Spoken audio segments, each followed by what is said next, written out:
Hello YouTube, this is Morgan Airspeed Prime here with my next Sword Art Online Alicization anime review. This one's going to be for episode 34, which is called Stacia, the Goddess of Creation.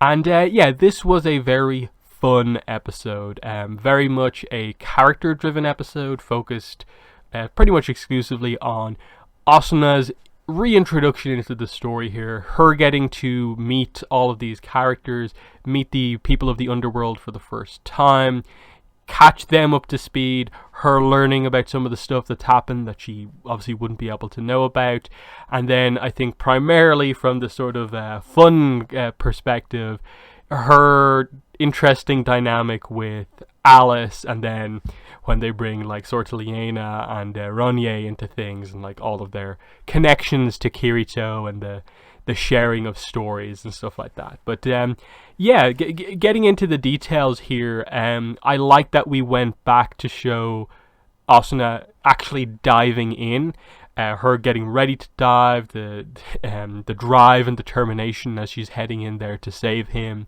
and getting the final piece of information from Higa on the way in. She's using super account Stacia, the goddess, and you have that kind of unlimited access to that ability to alter terrain.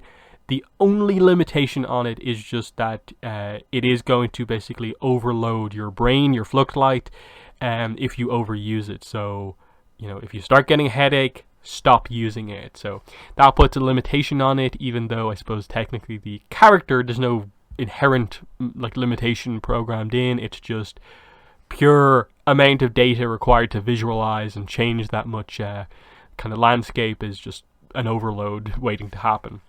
And we saw that happen. We see that in the aftermath of her doing this, it's an amazing moment. She does begin to suffer a little bit of a headache on the way down, and the first people that she gets to meet is Ronye and TS, and it starts this interesting dynamic of them beginning to introduce to more and more characters. Basically everyone is caught up to speed at this point on the fact that they exist in a world separate than the real world. Kirito and Asuna, and then they later realize Vecta, are humans from the outside world, and they live in the underworld, which is a world controlled from the real world. And they went through all the details of that, except obviously Asuna stops at the point of explaining to them the full details of like the specifics about why exactly Alice is wanted, and that they obviously begin to ask the question of like, wait, if the only fundamental difference between a real worlder and an underworldian is the seal of the right eye, Alice, who's broken through that seal, isn't she just human? Obviously, the details that we're leaving out there is that Asuna has a real body and a Fluxlight, whereas Alice technically only exists as a Fluxlight and then has an avatar within the game. The one thing Alice is missing is a real world body.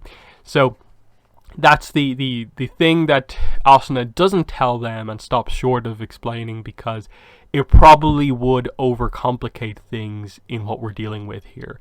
Them to suddenly learn, I suppose, the true nature of their existence, like already revealing this idea of like different worlds is a big thing. Suddenly saying that, you know, you were artificially created and you only exist as like a box of kind of light effectively is going to be a lot to handle. But they do bring up the seal of the right eye and refer to it again as code 871.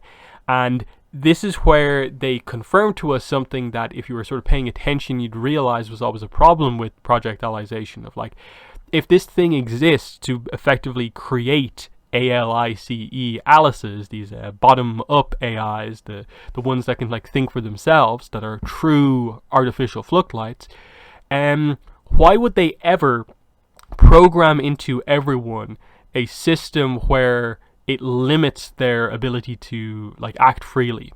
Something that would limit the amount of ALICEs that exist. And it obviously prompts the question of, okay, the issue here is that there is a traitor within Wrath. Who is it? What was their motivation behind doing this? And so on. So how did like administrator know about it and so on? Because it seems sort of contradictory in so many terms in a way of like everyone sort of wants these Alices, so why would you ever want to limit the amount that you could make? So very, very thought-provoking one in that this really gets Asuna lost in thought as she begins to think about it, and she realizes by the end like that, okay, someone working for Wrath is doing this. That's something to figure out. There's a threat in the real world beyond just the people breaking in. And she realizes, of course, she tells everyone, we're here to protect Alice. They already know the whole Priestess of Light thing, and now they know a sort of deeper reason behind it, and this is what allows Bercoli to figure out, actually, that Vecta must also be a human diving into the game. That explains his, sudden appearance, his sudden desire to go after Alice and stuff like that. So, very intelligent stuff from Bercoli there to connect the dots so nicely there. And this is a kind of bit of a shock for Asuna as she realizes that the Dark Territory super accounts must have been unlocked, and that's how some of them were able to dive in like that. So a lot of kind of cool explanations coming out here, but again, Asuna, I think the main thing you get from her reaction with everyone is treating them basically the exact same way that Kirito does, not viewing them as really being any different than real humans, because she knows from Yui, all these kind of AI type characters she's encountered along the way. Asuna is not someone who has an issue with these sort of VR, VMMO developments like this. So of course she would lead with just the idea, I'm a human just like you, and would sort of question in a way like, is it right for me to explain the whole nature of their existence to them? Would that cause problems? We can deal with that afterwards. That's not something they should be thinking about right now. So that was pretty good to see, and it got them all behind her in a way that perhaps it would have been slightly different if she had gone in and just played the role of being the god of the world. But instead, you have Renly being like, oh, if Asuna is just a human and can do all of that's going to inspire us to fight just as well, because that shows that we have the potential to fight just as well as her. And Asuna is like, I am going to participate in this battle coming up. So just good setup there of eventually, after a little bit of a tough start, which we'll get to with Alice, eventually Asuna is accepted here. She is going to help them fight, because of course she gets to see Kirito. And that was a really nice scene earlier on in the episode. Ronye and TS kind of bring her in.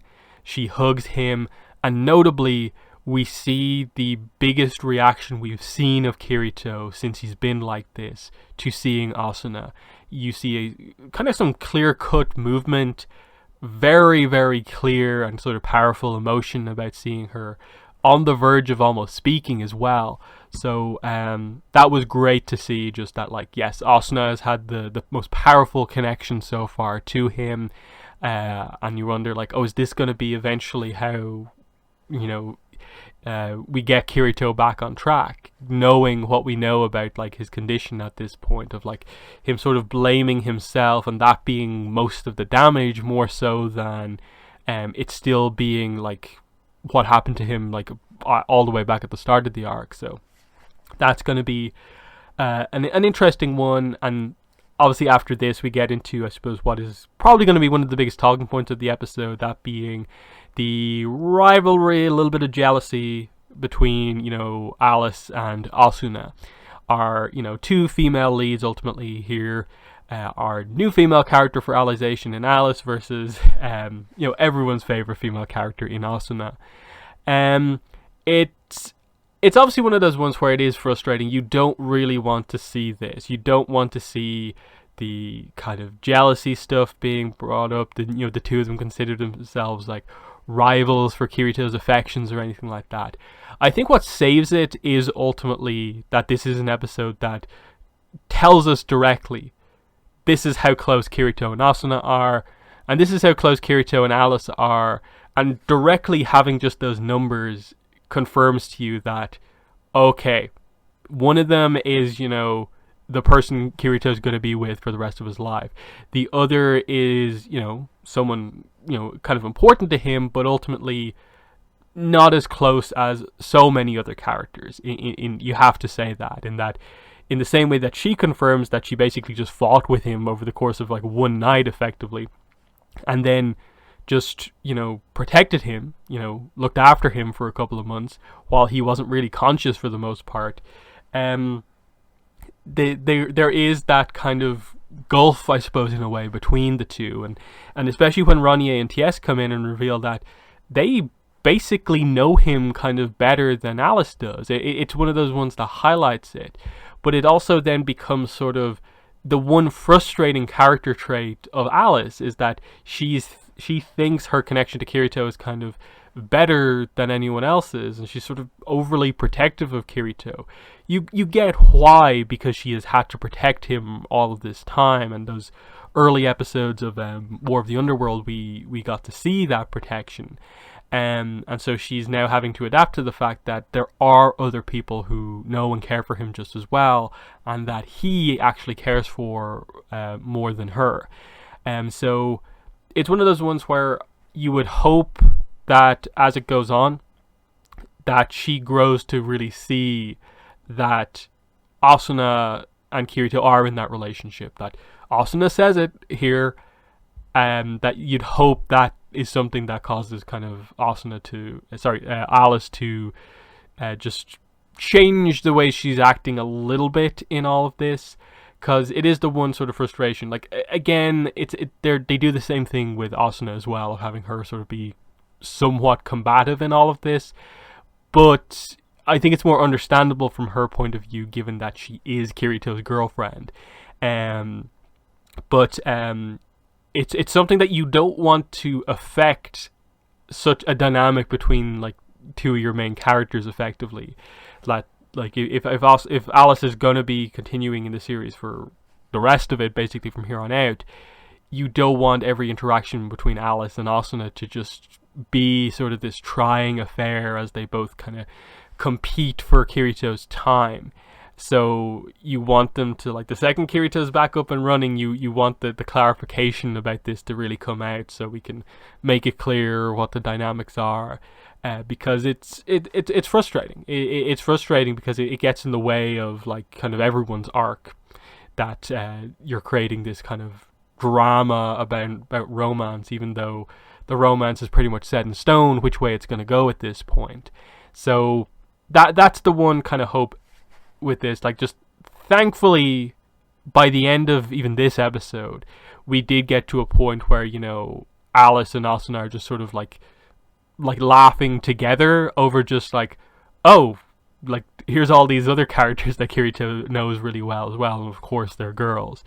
And I assume Alice would be just as kind of shocked, surprised to see that, oh, Kirito has even more kind of female friends in, Lifa, Lisbeth, and Sinon and stuff like that outside, and just all these sort of fun things going on. But yeah, that's like most of what this episode focuses on. We set up the idea that the battle is at like a temporary halt because Asuna, the giant ravine that she made, is for now impassable, that there's no way for the pugilist to jump over, but inevitably we're going to find some way to get back into action again, in that Vecta's not just going to wait this out, he's going to force an attack because he is desperate to get Alice because of the way he is, because of who Gabriel Miller is. He is now absolutely desperate. That's all he cares about. So there's that sort of stuff. We also, I assume, we're going to come back to Vizago with him and what's going on in that. Okay, he's been killed, but that just means he's going to wake up in the real world, and what's going to happen next? We assume he's probably just going to dive back in, but in what way? That's a key point there. But is there any other scenes that I want to talk about? I suppose the scene where they all come out and do just reveal to each other like this how much time they've spent together. It's one of the more memorable scenes from the light novels, and it was really fun to see it animated, just to see everyone's reaction of like they all are just sort of sneaking in to just see Kirito because they did know him fairly well. It kind of showed the good writing of the fact that like with Sword to Liena, it's not really romantic in sort of any way. With Ronnie, maybe it's like a hint of romance, but it's more of just that she really looks up to Kirito. And then Alice, I think we pretty much know that there is at least like a tease of like her seeing him that way. And of course with Asuna, it is full on romance.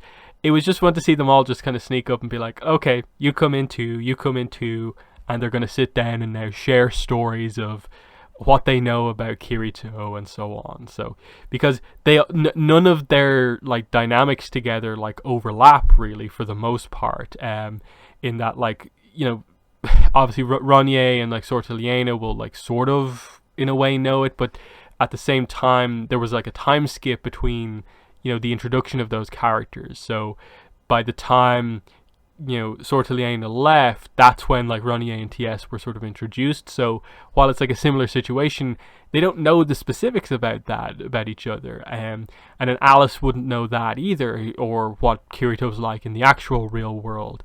And then similarly, Asuna I think only knows very minor details about what Kirito's been actually up to in the game. So it's just a cool kind of character interaction moment, and we'll see where they go from here. But that's my thoughts on this episode. We're going to be getting into some bigger stuff because obviously this arc is just relentless with how kind of boom, boom, boom, action it is. We're not going to be waiting too long to jump back into the action. There's so many characters at play here. Vecta has so many plans. Lots of stuff still has to happen. But they're my thoughts on the episode. In the comments, let me know what your thoughts are. But that's been the video. Thanks for watching, and bye.